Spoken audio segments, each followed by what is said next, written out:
Good evening. Welcome to tonight's meeting. Thank you for joining us. This is a live broadcast from the Workers' Party of Britain. I'll now introduce your host, George Galloway, the leader of the Workers' Party of Britain. Thank you very much, Rob, and thank you, members of the Workers' Party of Britain, and welcome also to the members of the public who are watching live or will watch later. The first thing I want to say is to apologize for the obscene invasion of our space during last week's transmission. Those of you who were there will know that we were attacked, virally at least, by the transmaniacs.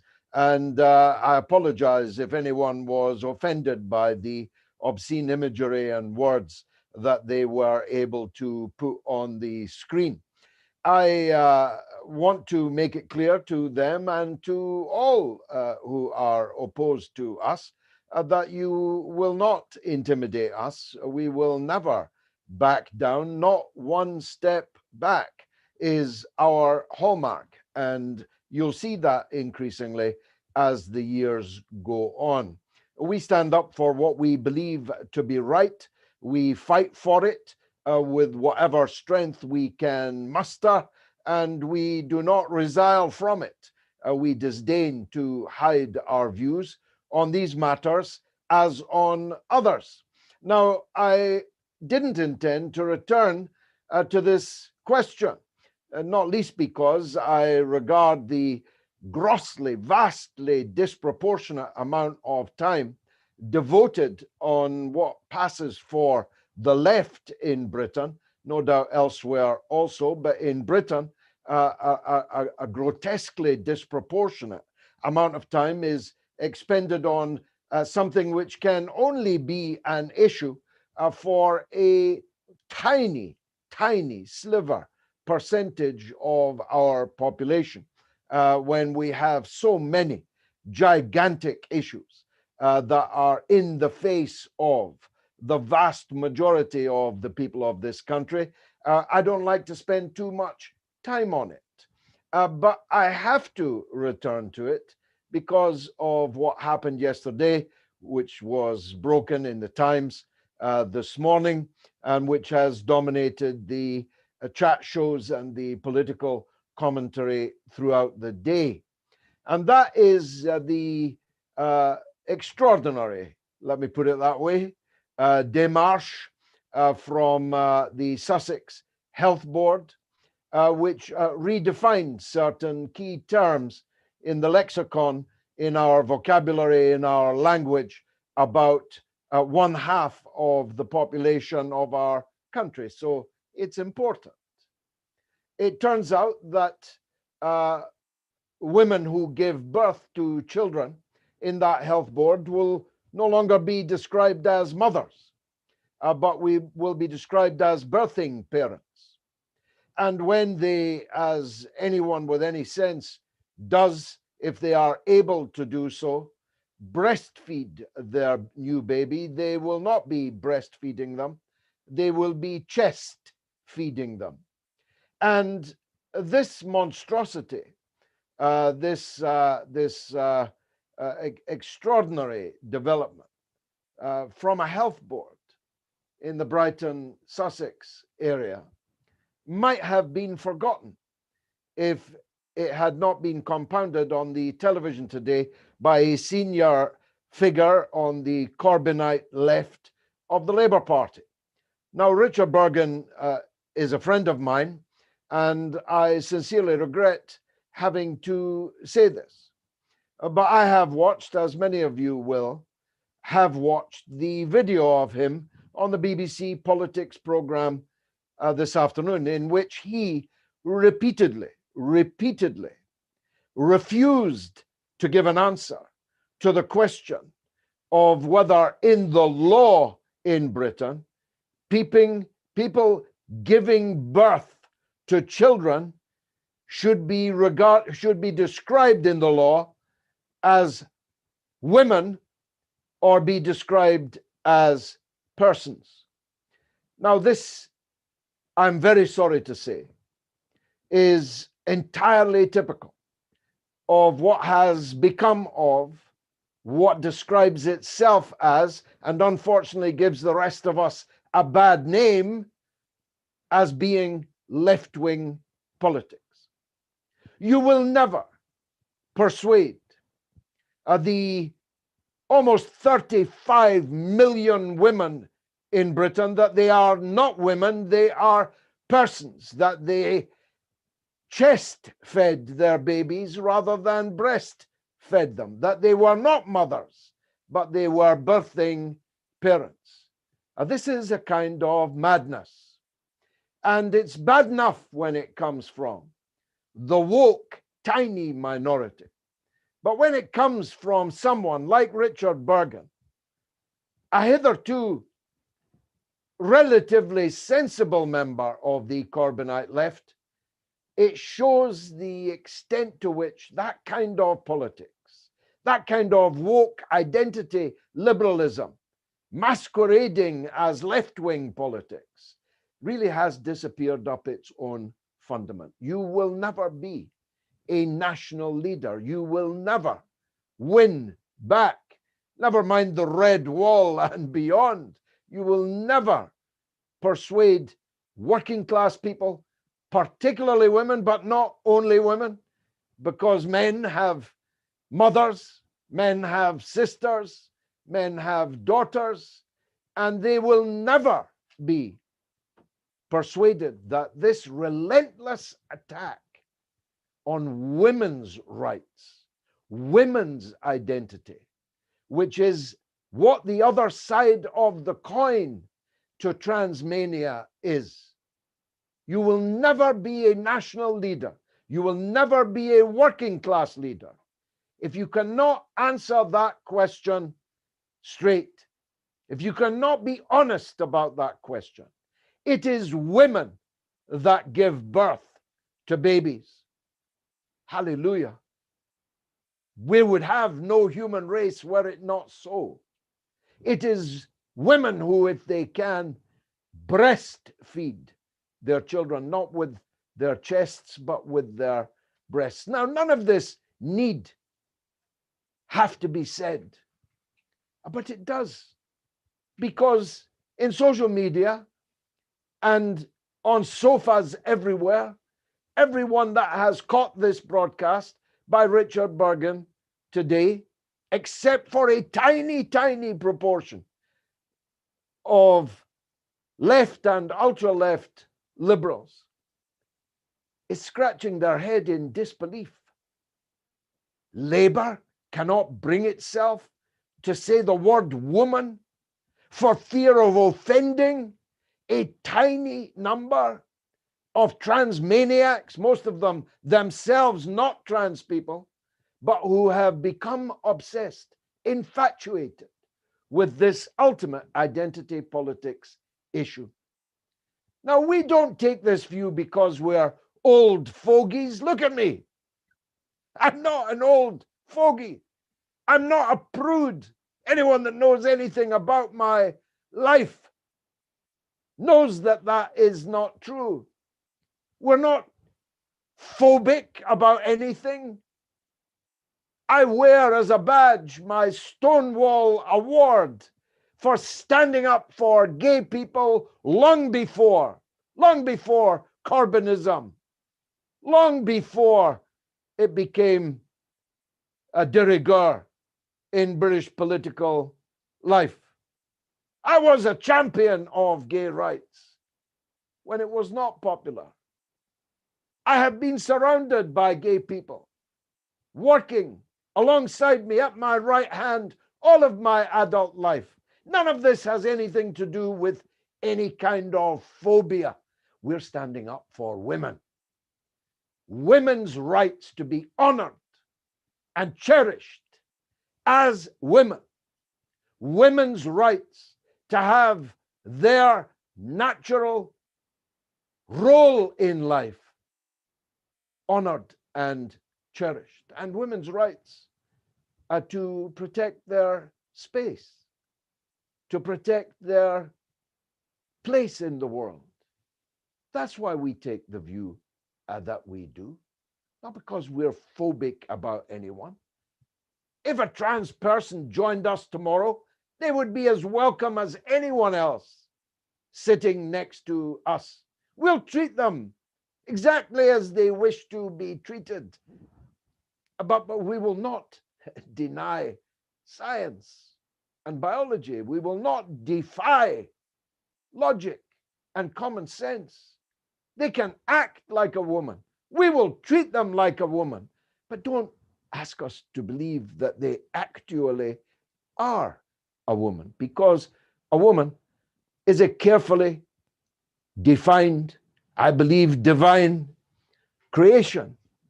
And that's not up to self-declaration any more than I can declare myself to have become Marcus Rashford.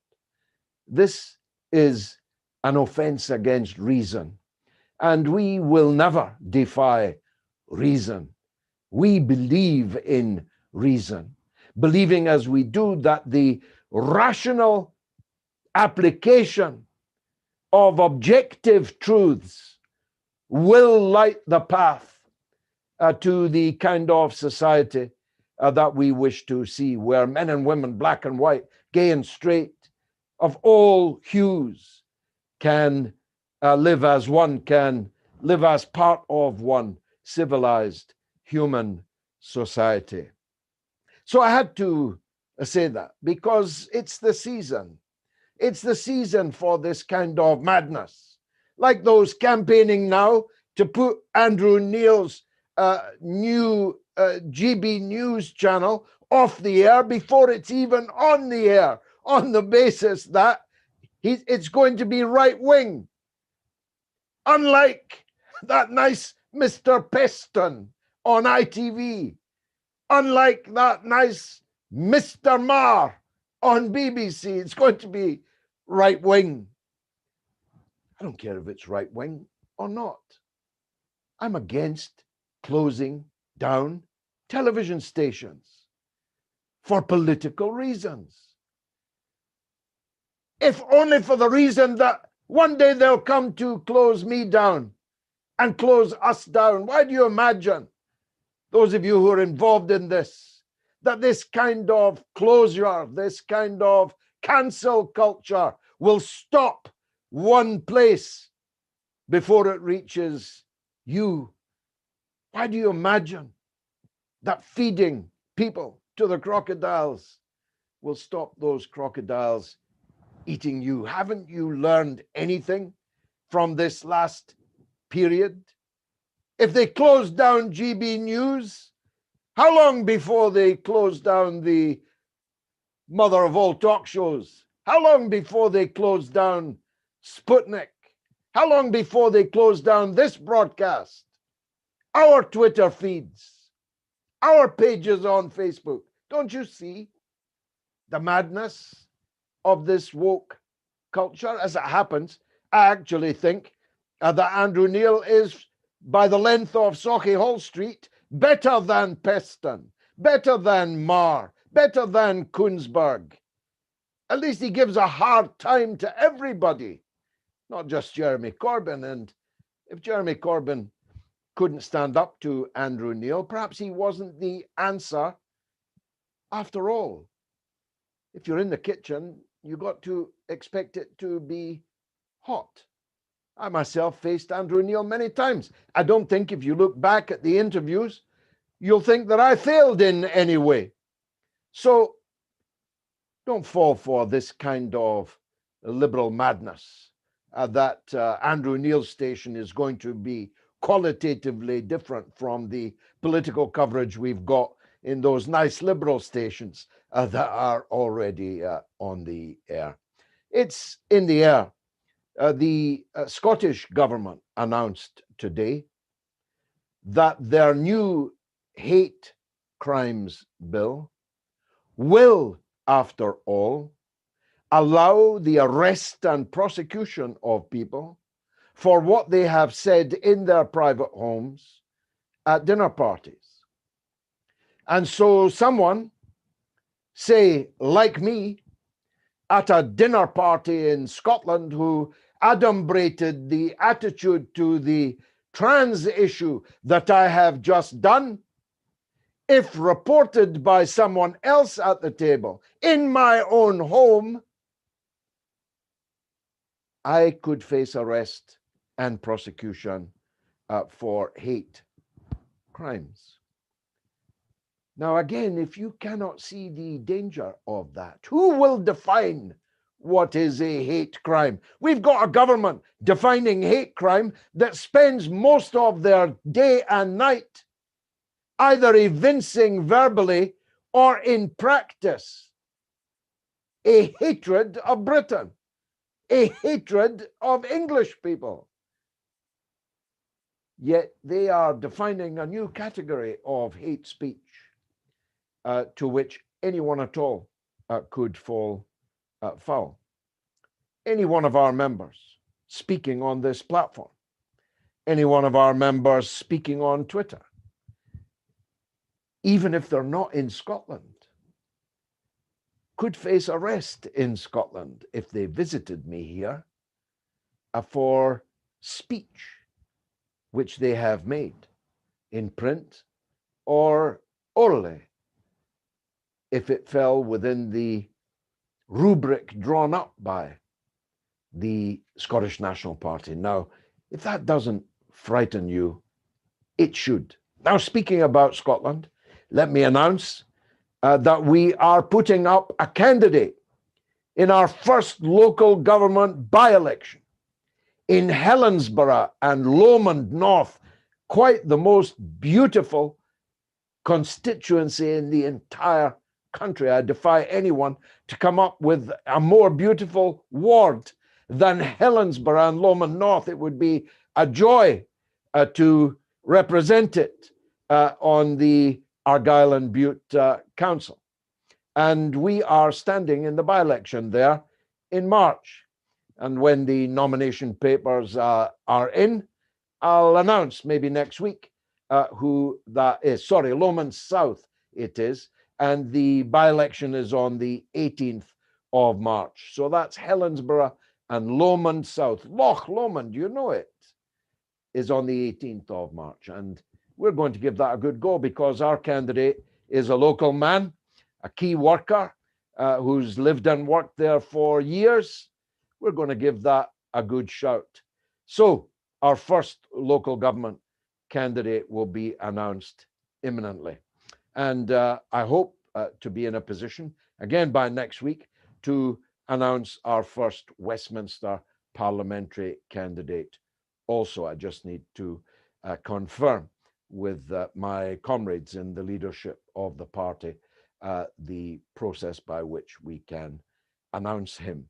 So we're off and running. We are off and running, of course, in Scotland under the Alliance for Unity. And if you are watching this and live in Scotland, then we would very much like you to put yourselves forward as candidates.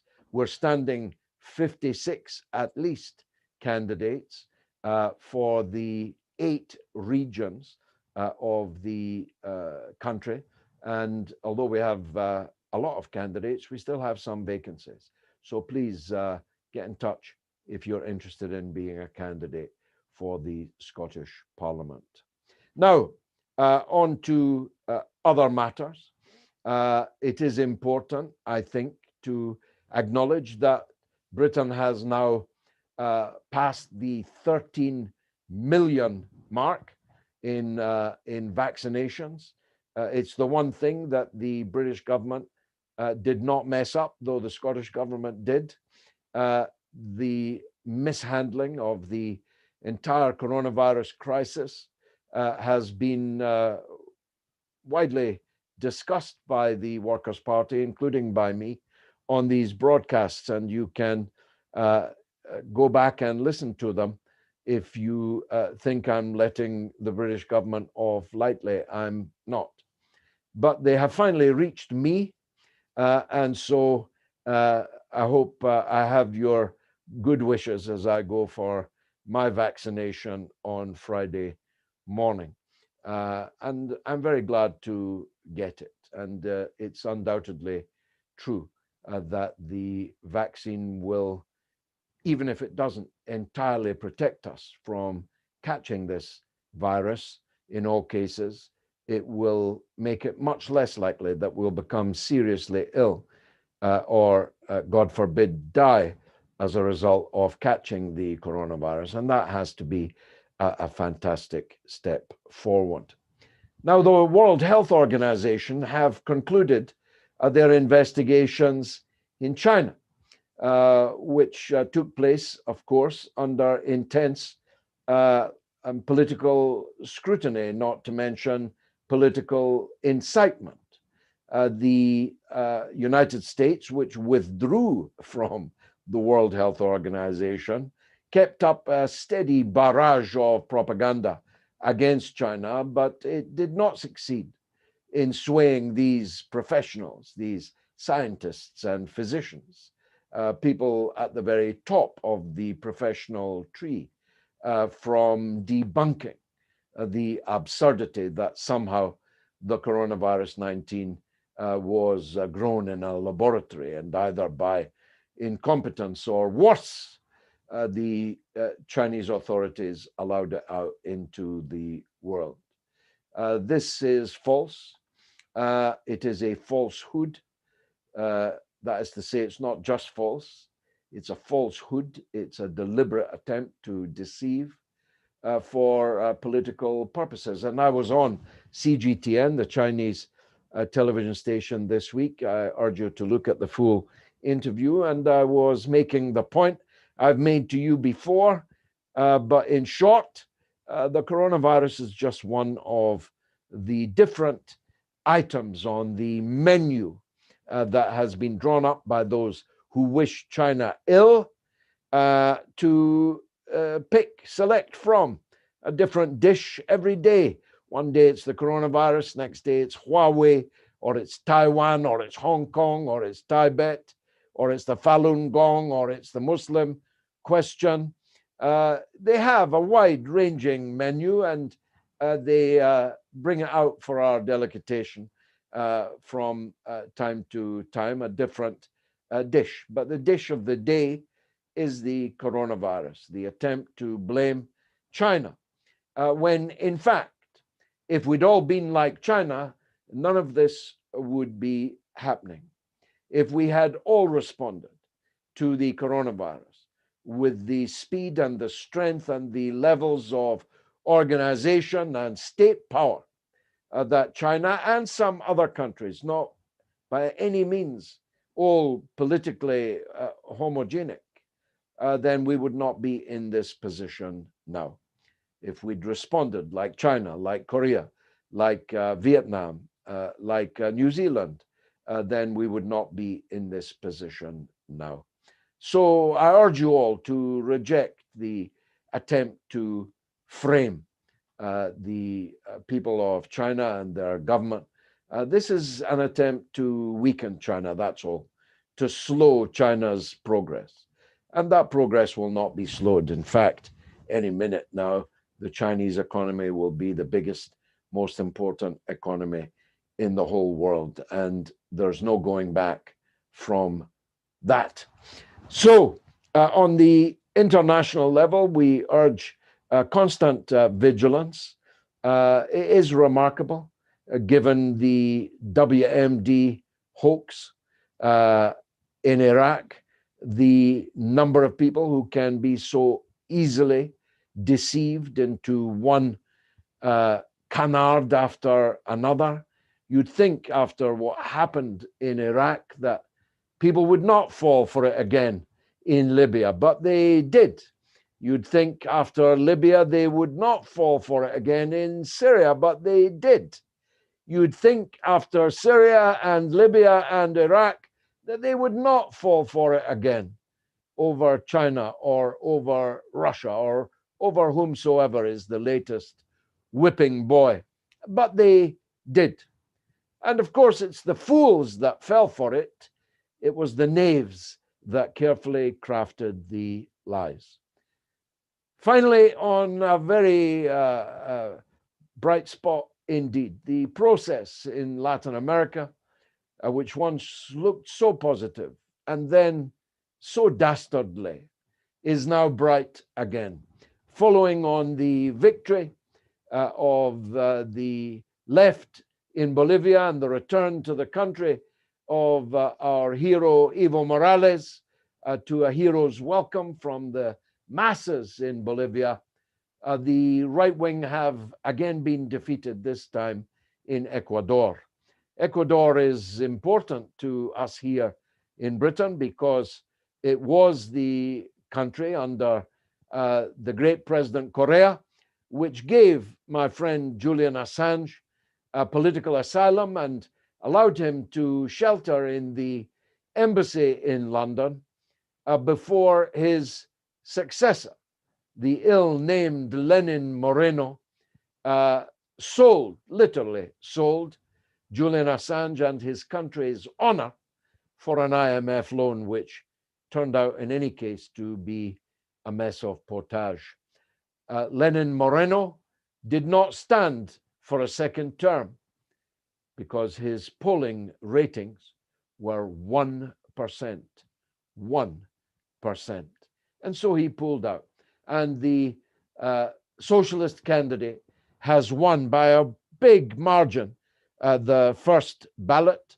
There will have to be a runoff, and we will, of course, have to be vigilant about what games might be played in that runoff. But the process has begun to reverse. In Argentina, in Bolivia, and in Ecuador, Venezuela is still standing, and Cuba will stand forevermore.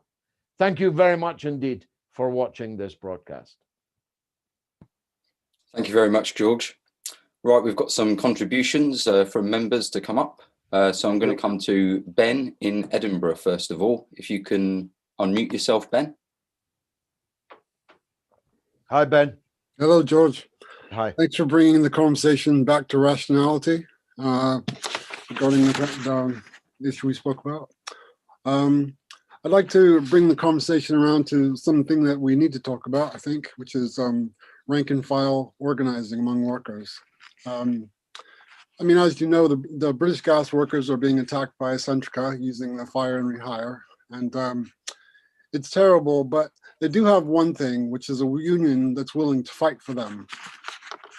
An example of some workers who are less fortunate here in Scotland, at least until recently, were the cleaners in schools across Scotland, who have seen reduced staffing levels and unsafe working conditions, including a terrible lack of PPE. The main union covering these workers was Unison, and they didn't do nearly enough to ensure safe working conditions. In response to this, the cleaners themselves created a collective non-union specific Facebook page and other channels to talk to each other and discuss these conditions, specifically regarding safety and overwork. Essentially, they created a rank and file workers' council. And as a direct result of this, they made a collective push to switch from Unison to Unite, and also for non-union workers to join Unite. This has led to increased pushback on working conditions, a sense of empowerment and increased confidence that if problems aren't addressed, they can fight back. I wonder how many other workers are in similar situations and could benefit from creating such a worker council. And what role do you think the Workers' Party could play in assisting with the growth of such rank and file councils? For example, could we help to build a forum containing information about best practices and experiences of other workers? What do you think about that? Yes, we could, and I think that's a very important contribution. I was glad to hear the latter part of it in particular. I joined the Transport and General Workers Union, now Unite, on Christmas Eve of 1973. I know I don't look old enough. Most people couldn't believe that I could find a union office open on Christmas Eve in 1973, but the 1970s was a very different decade to this. As you'll know if you've already bought my audio book, Street Fighting, which is an audio history of the 1970s, which I'm pushing this week. And therefore, in 2 years' time, I'll be a a gold medal member of that trade union. And I always regarded it as a fine trade union, though its leaders have waxed and waned, of course. But when I joined it, the late and great Jack Jones was its leader. Imagine my surprise then that the long, moderate and ineffective GMB has turned out to be one of the most militant and certainly one of the best organized, with the best style of work in the British trade union firmament these days, not least in the militancy and skill with which they've approached this dispute with British Gas. I had one of the leading trade union officials, full-time officials, dealing with the dispute on the Mother of All talk shows a couple of Sundays ago, and she was simply wonderful. And I have been relentlessly spreading that video and other material that the GMB is producing, and I must say they're doing a very good job. It's not easy, of course. The company are offering cash bribes to people to accept the fire and rehire scheme, and they have had some success with it.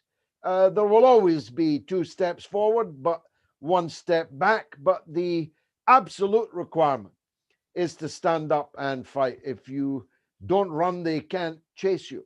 And if you stand firm, as so many of the members in British Gas have been doing, then the chances of winning are obviously there. If you fight, you can't guarantee that you will win. If you don't fight, you only guarantee that you will lose. So hats off to the GMB, I must say. And I'm afraid I don't know quite what to say about Unison.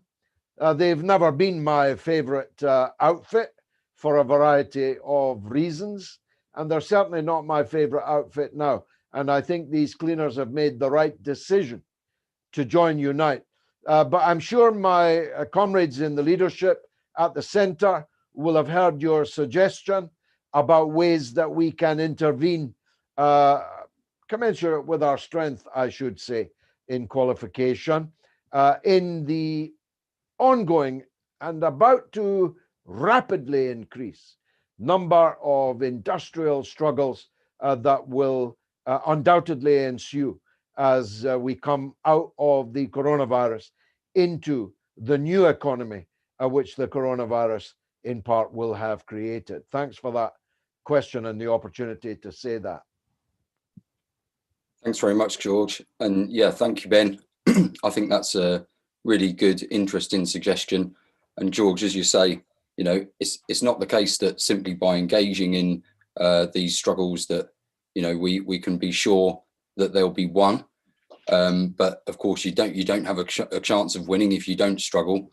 But also, you know, actually getting involved in that kind of collective representation, trade union organising, is a way for workers who, you know, otherwise, you know, are pretty much, you know, at the mercy of employers, to actually learn, you know, tactics of organising, you know, how to actually organise yourself as a group and what you can get out of that.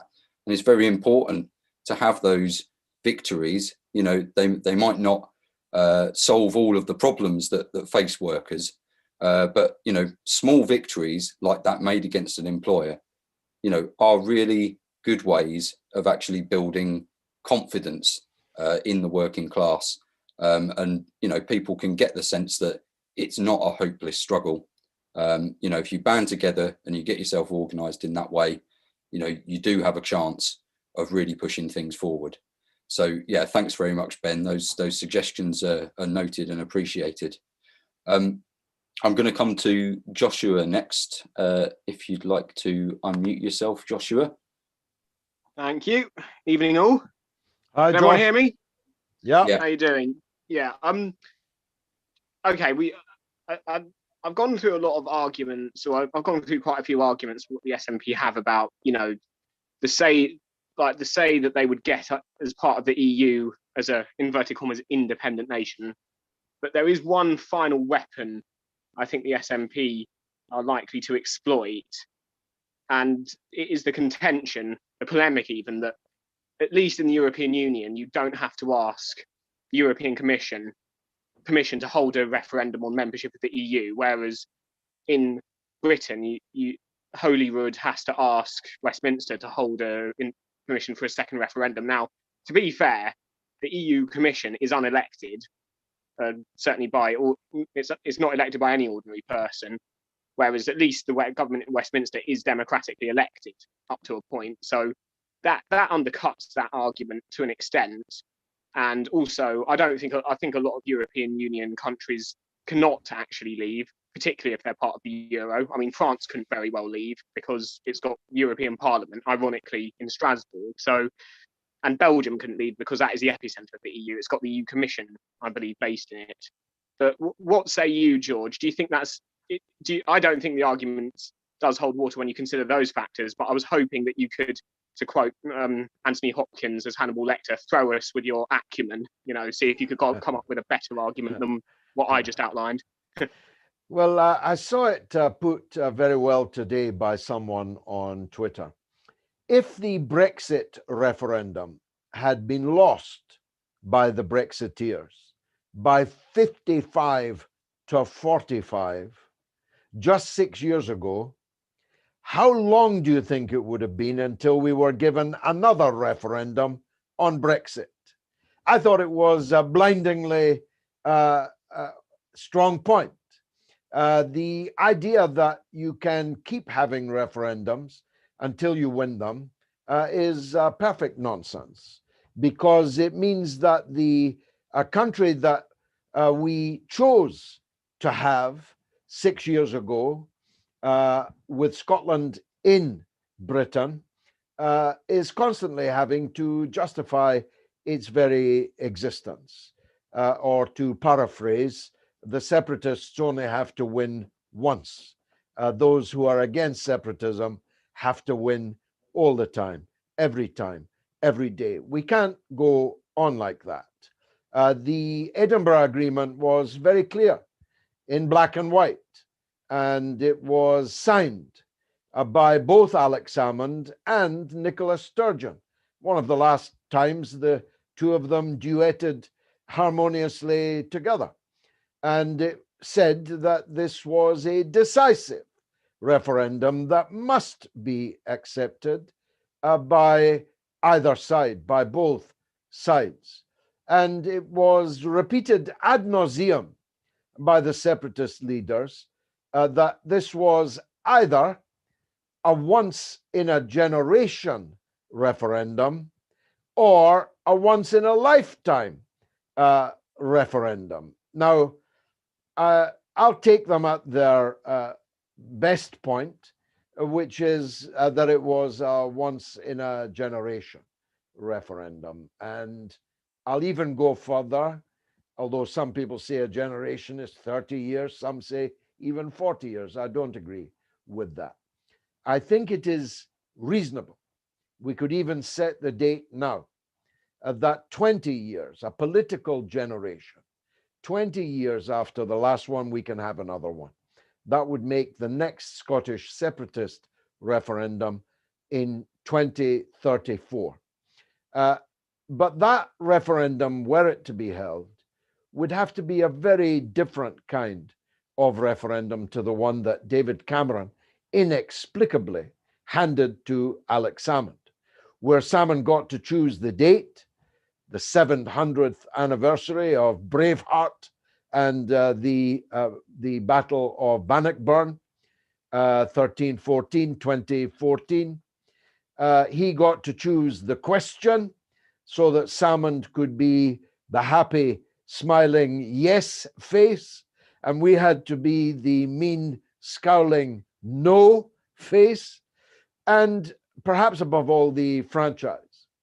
A franchise so absurd that, now I'm not making this up, a 16-year-old Chinese prisoner in Barlinnie prison had a vote in that referendum, but a Scottish soldier in the British Army stationed in Catterick did not have a vote in that referendum, in which the captain of the Scottish football team did not have a vote, because the captain of the Scottish football team will usually either be living in Liverpool or Manchester, but the captain of the Lithuanian football team, who by happy circumstance was temporarily living in Edinburgh, did have a vote on whether or not Britain would break up. All of these absurdities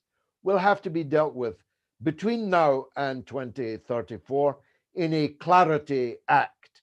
And we have laid out the bones of that Clarity Act, which would codify how often this question can be returned to, what the franchise would be, what the question would be, and so on. And that's what we should do between now and 2034. But the best way to get off this never-endum, to get off this hamster wheel, is to deprive Nicola Sturgeon of her majority in May at the Scottish Parliament elections. And she's doing quite a good job at ensuring that without anyone else having to do very much about it. Thanks, Josh. Thank you, Joshua. I'm going to come to Ewan down in Bristol next, if you're able to unmute, Ewan. Hi, can you hear me? We can. Hi, Ewan. Yeah, hi. Hi. Yeah, it's just to talk about what Ben was actually talking about, the hire and fire thing that's been going on. And it started with Asda's with something called Contract 6, which basically raised the hourly pay to £9 an hour, but got rid of their paid breaks and their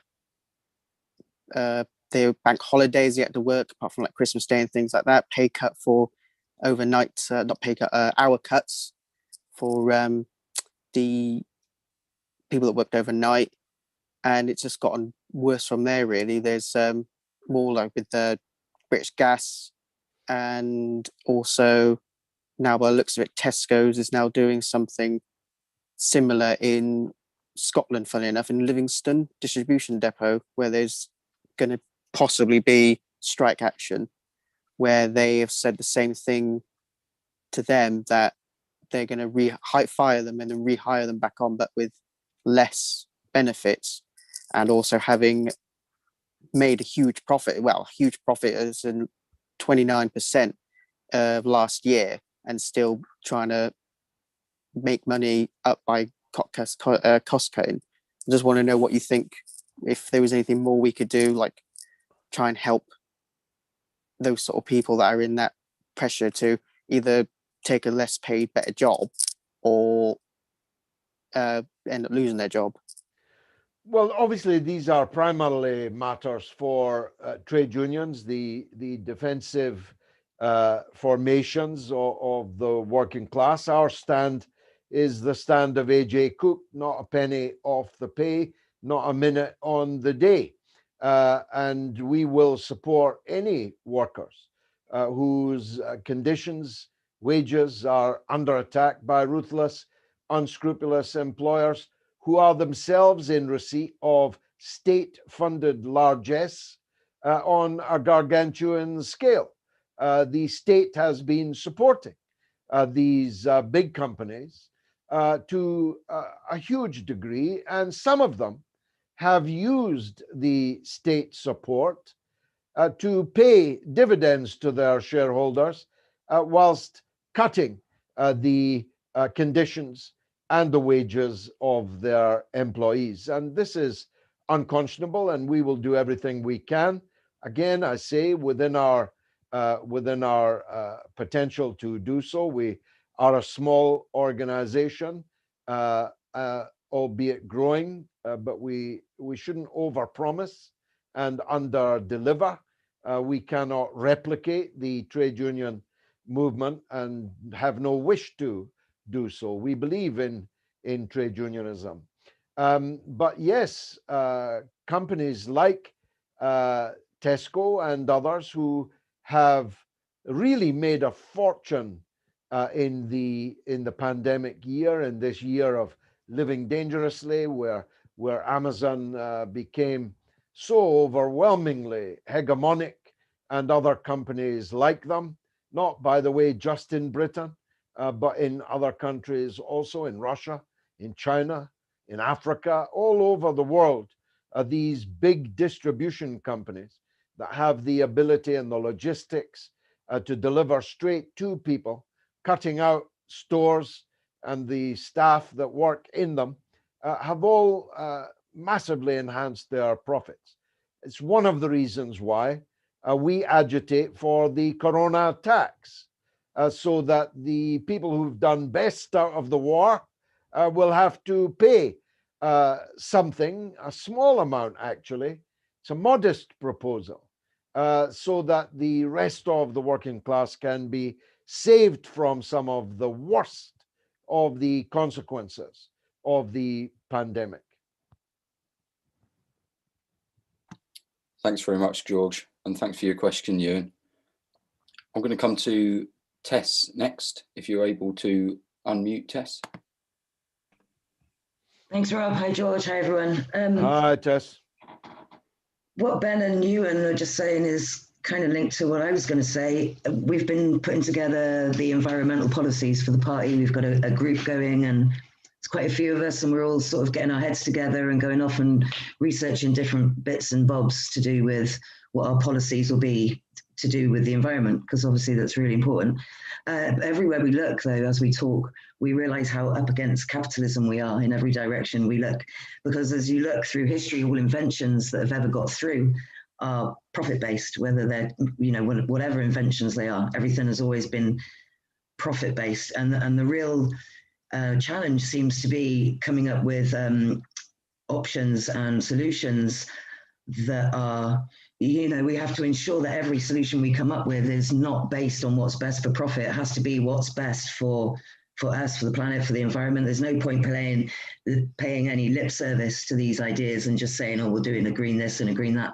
So, much as we're up for a green revolution, it can't be allowed to be just another profit-making exercise for these great big companies. I've been speaking to a fisherman friend of mine, and I haven't quite got my head around what he's been telling me, but roughly it's to do with the fishermen after Brexit getting the quota back to the UK, at which point, though, small fishermen won't be able to afford the quota because it's expensive, and they're limited anyway because of small boats and small enterprises. So what he thinks is going to happen is that the quota will go to massive business, thereby to be, I think, rented out to the small fishermen at profit. And it seems that no matter what we do, everywhere there's this profit aspect. You just can't escape it. And what we really need to be looking at is, this late stage capitalism, all these problems that we're dealing with, they're just always going to be there for as long as capitalism is working as it is, because it's not working. Nothing is ever done for what's right for us. It's always done as what's right for who's in charge at the top and making all the dollar. So if anyone wants to get involved, incidentally, in the environmental group, give me a shout. But I wanted to just bring that up and say, like, everyone in every situation, in every little thing we're bringing up in every aspect of society, it's just obvious, isn't it, that everything has always been profit-based, and that's what we need to lose. Well, it's wonderful that you're doing that, and I look forward to seeing the policy that you bring forth. The tendency to monopoly is, of course, intrinsic within capitalist development, and the picture you paint of the fishing industry is a case in point.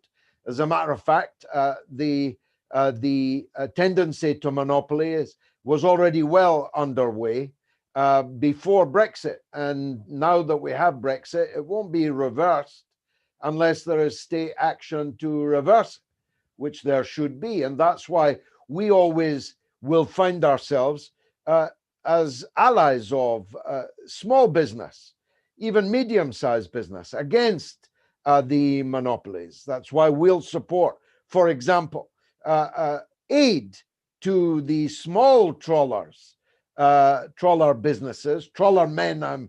I find myself avoiding the word. You see how it works. The trawler men in small companies need to get bigger boats now that we can catch more fish again. And those bigger boats cannot be afforded by the smaller businesses. So there should be state aid, which we now have a legal right to do now that we've left the EU.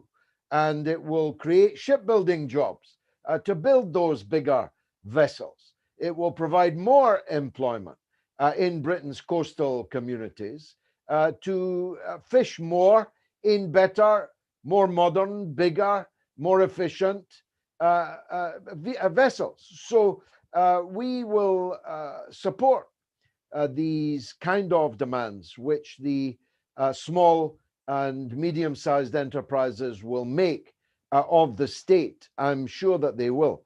A lot of what has been happening, it turns out, I wasn't by any means an expert on this before or even now, but I know more now.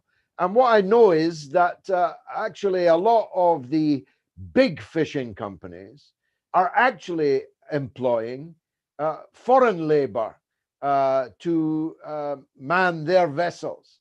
And therefore the employment opportunities to British workers are not being properly shared around. So there are many issues that arise out of the new situation that we have in the fishing industry.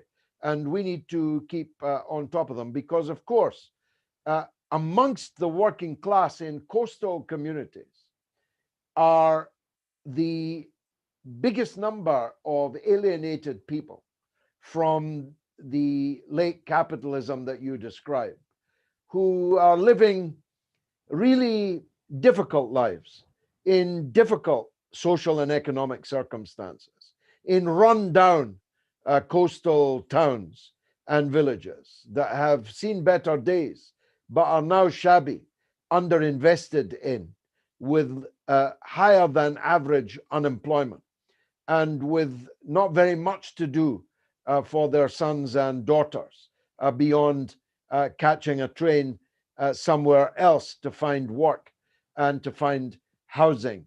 We need to be on the side of the families in those coastal communities. And we very much hope that your environmental policy will help arm us to do that. Just one last point. We recognize and acknowledge that capitalism was a necessary and revolutionary force which transformed the country and made socialism one day possible.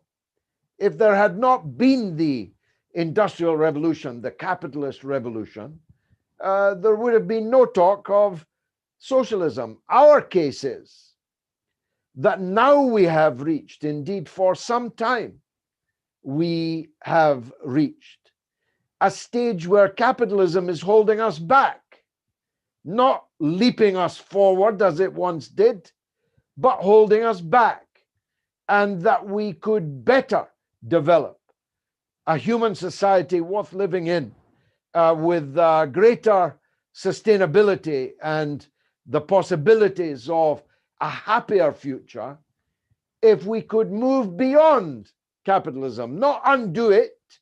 We don't want to go back like Greta Thunberg to some imagined idyll in the pre-capitalist era. We want to go forward and make use of the revolutionary change that capitalism brought about and take us onto a higher form of society, which we believe is both possible and necessary. Thanks very much, George. Well said, and I think that's explained the position quite nicely there with the understanding of capitalism and development and everything like that. There is confusion around that sort of subject and how the left or socialist approach it. But yeah, I totally agree with that. I'm going to come to Tim in Bromley next, if you're able to unmute, Tim.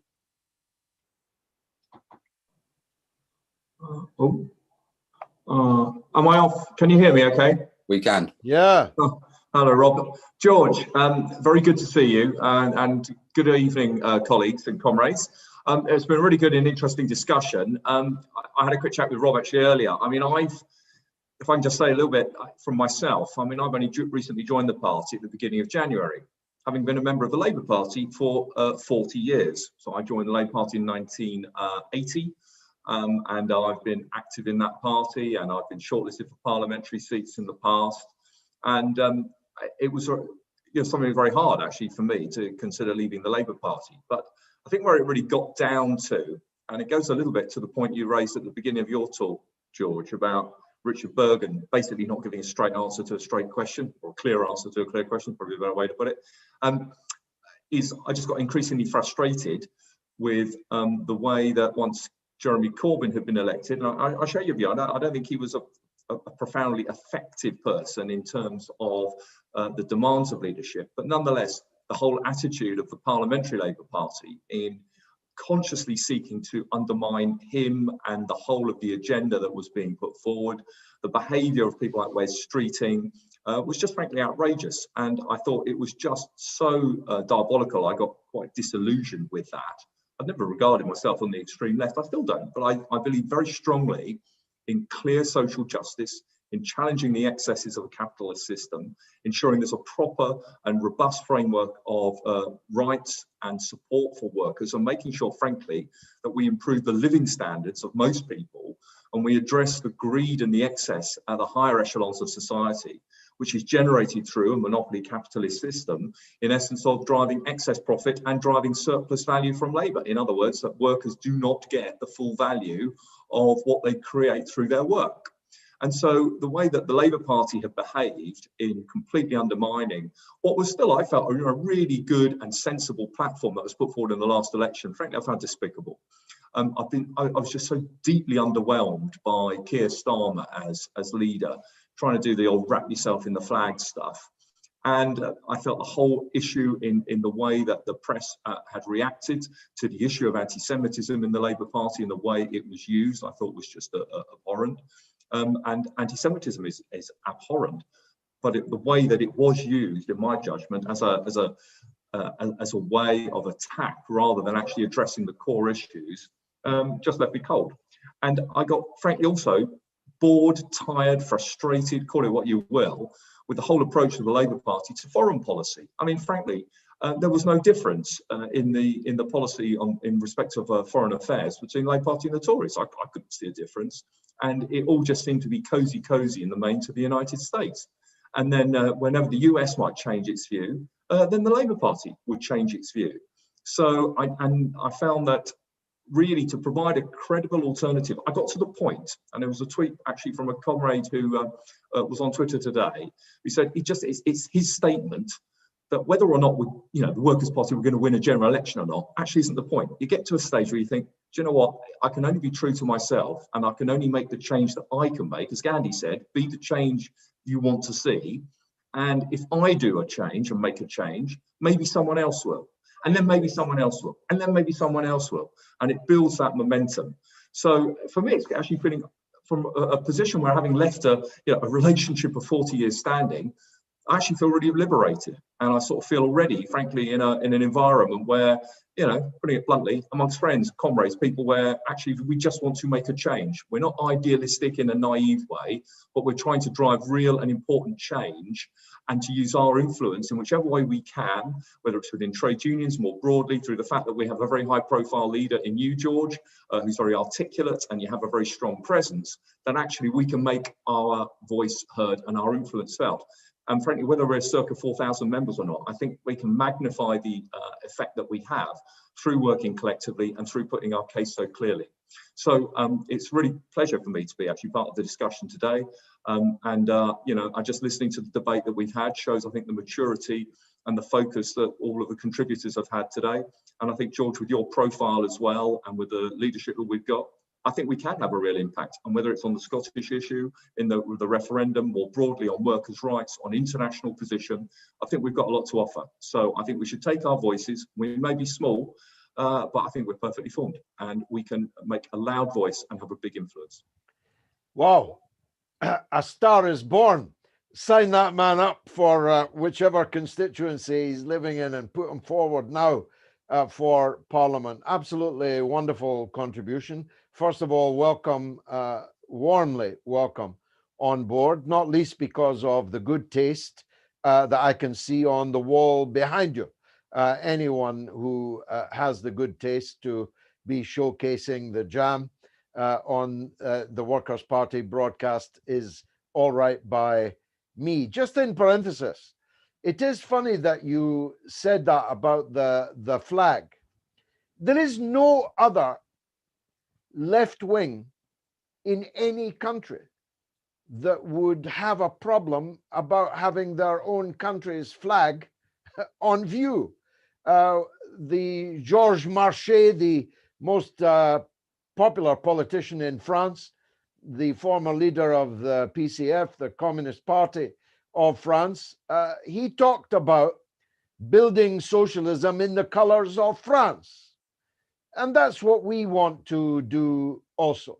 The problem with Starmer and his flag is that it is so inauthentic, just as wooden as his taking the knee, but also the fact that you just know that a substantial section of the Labour Party, including on its left, perhaps especially on its left, really doesn't like this country very much, really doesn't like the people of this country very much.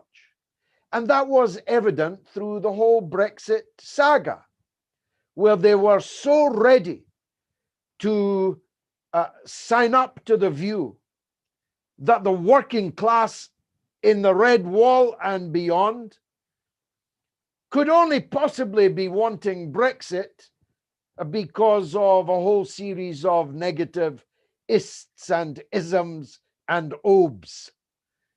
This was a sign of self-hatred, and the Workers' Party will never fall into that trap. We happen to have been born here. We happen to live here, whether we were born here or not. It is our responsibility to build what we can here. We can, of course, deflect. We could spend all our time on Palestine or on Nicaragua or any number of things. That could be our main political activity, but that is projection. These things are important. Heaven knows I've been involved for long enough in them all. But our main enemy is here. Our main task is here, to liberate the mass of the British people, the people from whom that surplus value of which you spoke is extracted. It's our job to lead their liberation. And there's no getting away from that. And if you seek to do that in language, with iconography, with a set of woke propositions that repels the vast majority of the working people in the country, well, where's that at? Where's that going to lead? How is that going to work? And I don't want to disrespect Jeremy Corbyn. He was once a friend of mine, and I was with him in many struggles. But he's gone now. That period is yesterday. We have to turn the page on it, as you have done. He's never coming back. And actually, he didn't achieve much when he was there. But he's never coming back, whether you agree with that point or not. Starmer and the Blairites are fully in charge, and they will never allow, ever again, anything like the Corbyn interregnum to take place. Because unlike them, unlike Corbyn and his people, the Blairites know how to use power. They know that when you get power, you must so arrange things that you never lose it again. And that's exactly what's happening in the Labour Party now. Mass expulsions, suspensions, resignations, rule changes, sackings of staff, rehiring of dedicated Blairite staff from the General Secretary downwards, the rewriting of policies. The point you made about Britain and America's foreign policy was so apt. I was thinking just today how the idea of Lisa Nandy sitting down with Mr. Lavrov or the Chinese foreign minister and squeaking her imperialist propositions. It's utterly laughable. The Labour Party's foreign policy is actually worse than the Conservative government's foreign policy. It's demanding more confrontation, more war, more distance from, for example, the Latin American developments that I was just talking about. So that's over. You can keep it on your wall, like that wonderful Jam poster. You can keep the icons of the Corbyn era on your wall, but only as a historical curiosity, because we're in a new world now. We've got a new set of tasks. And I honestly believe that for the reasons you mentioned, our clarity, the profile that I've got, the dedication of the people that have joined the Workers' Party, most of whom, by the way, were never in any political party before us. Second biggest category would be yours and mine, ex-members of the Labour Party. The dedication, skill, plurality of the members that we have recruited in just over 1 year and 3 months, has led to this tremendous development. Thousands of people will watch this broadcast tonight, and more than 1 million, getting on for 1.5 million, have watched our broadcasts in total. We are having an impact, and the bigger we get, especially once we're let loose on the streets, the better we'll do. So welcome aboard. I sincerely mean that. Your contribution is probably the last one of the evening, and it was the perfect last contribution of the evening. Rob. Thanks, George, and thanks, Tim. Yes, you're right. We have gone over time by a little bit, but I think that was a great contribution, and your response there, George, excellent way of, pointing out all of these things, the reasons why people have been driven to, finally throw in the towel with the Labour Party. I'm sorry to the other attendees who have got their hands up and I know have got things to say. I will endeavour to come to you next week, first of all, and make sure that we get you on the list. But to everyone that's attended tonight, thank you very much. Thanks for the contributions. It's been a great meeting, and I look forward to seeing you all again soon. So good night. Good night.